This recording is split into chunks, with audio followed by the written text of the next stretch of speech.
రాజధాని మాట్లాడిన మీరు ఈరోజు ఏ విధంగా మూగజీవులైన అజయ్ గారిని ఒకసారి పాదయాత్ర వెంకటేశ్వర రెడ్డి గారిని తీసుకొని పాదయాత్ర వెంకటేశ్వర రెడ్డి గారు, అజయ్ గారు, కృష్ణాంజనేయులు గారు, అమరావతి నిర్మాణాలు కొనసాగుతున్నాయి, వాటిని వైఎస్ జగన్మోహన్ రెడ్డి గారు అధికారికంగా ధృవీకరించారనేటటువంటి అంశాన్ని ప్రస్తావనలోకి తీసుకొచ్చారు.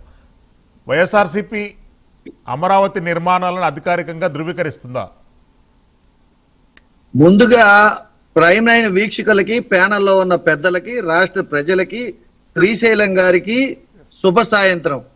మానవుడే మహనీయుడు, మనిషే దేవుడు, సత్యమేవ జయితే. అంటే జగన్మోహన్ రెడ్డి గారు ఇప్పుడు ధృవీకరిస్తే తప్పితే 14లో మోడీ గారు, చంద్రబాబు నాయుడు గారు శంకుస్థాపన చేసినవి అబద్ధాలా? అంటే ఈయన ధృవీకరిస్తేనే ధృవీకరించినట్టు, లేకపోతే అంతకుముందు వాడు శంకుస్థాపన చేసిన అబద్ధాలా? అంటే అప్పటి నుంచి ఇప్పటి వరకు 12 ఏళ్ల పాటు కడుతూనే ఉన్నారా? ఇప్పటికిప్పుడు అయితే ఒక విషయం మాత్రం ఒప్పుకోవాలి, మరి అజయ్ గారికి ఆ విషయం తెలుసో లేదో, 14 నుంచి ఇప్పటి వరకు ప్రతి సంవత్సరము అక్కడ నీళ్లు తోడడానికి కాంట్రాక్టు రెన్యూల్ అవుతూనే ఉంది. స్టిల్ నౌ ఇప్పుడు కూడా ట్యాంకర్లతోటి నీళ్లు తోడి నదిలో పారబోయడానికి కొన్ని ట్యాంకర్లు ఇప్పటికీ పనిచేస్తున్నాయి. ఇప్పుడు కూడా ఆ ట్యాంకర్లు పనిచేస్తున్నాయి. కావాలి దానికి టెండర్ కూడా రన్నింగ్ లో ఉంది. దానికి ప్రతి సంవత్సరం డబ్బులు కూడా ఇస్తున్నారు. కావాలంటే దాని ఆంజనేయులు గారు అయినా అజయ్ గారు అయినా సెక్రటరియట్లో కనుక్కోవచ్చు ఆ విధమైన టెండర్ అవుట్ నడుస్తుందా లేదా అని. ఇక్కడ విషయం ఏంటంటే రాష్ట్రం అప్పుల్లో ఉంది, అప్పుల ఊబిలో కూరుకుపోయింది, శ్రీలంక అవుతుంది అని చెప్పింది కూటమి ప్రభుత్వమే. అప్పుల్లో ఉన్న రాష్ట్రంలో మేము మెడికల్ కాలేజీలు నడపలేము, ఆర్టీసీ నడపలేకపోతున్నాము, ఈ సంక్షేమ పథకాలు ఇవ్వలేకపోతున్నాము, ఆరోగ్యశ్రీ ఇవ్వలేకపోతున్నామని చెప్పింది కూటమి ప్రభుత్వమే. ఇవన్నీ చెబుతూ సంపద సృష్టించి మాత్రమే చెయ్యాలి, సంక్షేమ పథకాలు ప్రజలకు ఇస్తూ సోమరిపోతులు చేస్తున్నామని చెబుతూ మళ్ళీ ఎలక్షన్లో అంతకంటే మేము ఎక్కువ ఇస్తామని చెప్పింది కూటమి ప్రభుత్వమే.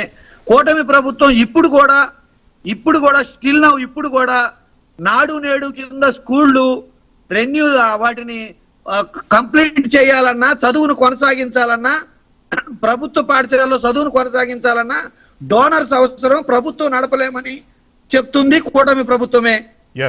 ఇన్ని రకాలుగా చెబుతూ 2 సంవత్సరాల్లోనే 3,60,000 కోట్ల రూపాయలు అప్పు చేసి మళ్ళీ ఇప్పుడు అమరావతిలో టెండర్లు పిలిచి అమరావతి పేరు మీద ఇప్పటికే 60,000 కోట్ల రూపాయలు అప్పు చేసి, మీకు ఒక విషయం సార్ శ్రీశైలం గారు, మీకు ఒక విషయం తెలుసో లేదో, రైతులు త్యాగాలు చేశారు, ఇచ్చారు అని చెప్పి అంటున్నారు కదా.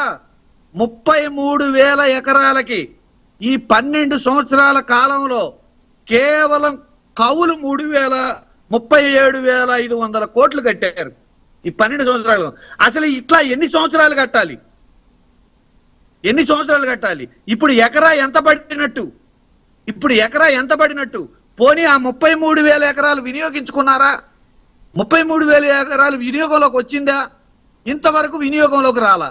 ఇంకొక విషయము, ఇప్పుడు కడుతున్న బిల్డింగ్స్ జగన్మోహన్ రెడ్డి గారు చెప్పింది ఏంటంటే అసలు స్క్వేర్ ఫీట్ ఎంత డిసైడ్ చేశారు, ప్రపంచం మొత్తం స్క్వేర్ ఫీట్ ఎంత ఉంది వాల్యూ. ఇప్పుడు 30,000 రూపాయలు పెట్టి ఒక స్క్వేర్ ఫీట్ కట్టే పరిస్థితి ఆంధ్రప్రదేశ్లో ఎందుకు వచ్చింది? ఆల్రెడీ 1,200 కోట్ల రూపాయలతోటి తాత్కాలిక సచివాలయం, అసెంబ్లీ అని చెప్పేసి తాత్కాలికమైన పేరు పెట్టి కట్టారు. అది G+1. G+1 1,200 కోట్ల రూపాయలు పెట్టి కట్టారు. పక్కన తెలంగాణలో G+8 800 కోట్ల రూపాయలతో కట్టారు.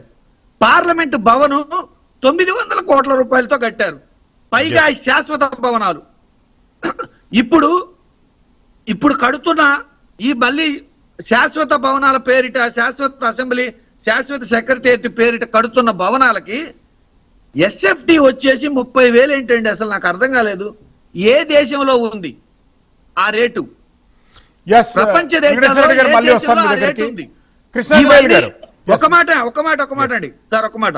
ఇవన్నీ ఆ రేటు ప్రకారం సద్వినియోగం అవుతున్నాయా, కాంట్రాక్టర్లకు దోచి పెడుతున్నారా? ఇవన్నీ జగన్మోహన్ రెడ్డి గారు ఏదో అబద్ధాలు చెప్తున్నారని అజయ్ గారు అంటున్నారు. సార్, ప్రభుత్వం వారు ఇచ్చిన టెండర్ల తాలూకు లెక్కలే ఇవి. ప్రభుత్వం వారు Yes, ఇచ్చిన వెంకటేశ్వర రెడ్డి గారు మళ్ళీ వస్తాను మీ దగ్గరికి. కృష్ణాంజనేయులు గారు, ఒక డైలాగ్ చాలా ఫేమస్ గా మారింది, ప్రభుత్వం బోత్ ఇచ్చిన ఆర్ లెక్కల నాట్ ప్రకారమే సేమ్. చెప్తున్నారు. వెంకటేశ్వర రెడ్డి గారు మళ్ళీ వస్తాను మీ దగ్గరికి. లోకేష్ గారు అన్నటువంటి బోత్ ఆర్ నాట్ సేమ్ అనేటటువంటి డైలాగ్ అటు కూటమి ప్రభుత్వంలో ప్రతిపక్షంలో చాలా ఫేమస్ గా మారింది. సందర్భం ఏంటి, ఉద్దేశం ఏంటి, వైఎస్ఆర్సీపీ పార్టీ దాన్ని ఎట్లా ఇంటర్ప్రిటేట్ చేసుకుంది, అధికార పార్టీ దాన్ని ఎట్లా ప్రజెంట్ చేయాలనుకుంటుంది? ఇప్పుడు వైఎస్ఆర్ కాంగ్రెస్ పార్టీ ఏం చెప్తోంది? ఇప్పుడు ఈ రోజు సమాధానం వచ్చింది. దానికి నన్ను ఒక్క మాట చెప్పనండి. వెంకటేశ్వర రెడ్డి గారు మీ దగ్గరకు వస్తాను ప్లీజ్. నితివర పర్మిషన్ చెప్పండి. చెప్పండి సార్, చెప్పండి. లోకేష్ గారు చెప్పిన బోత్ ఆర్ నాట్ సేమ్ అనే పదము అదేనండి. Both are not same.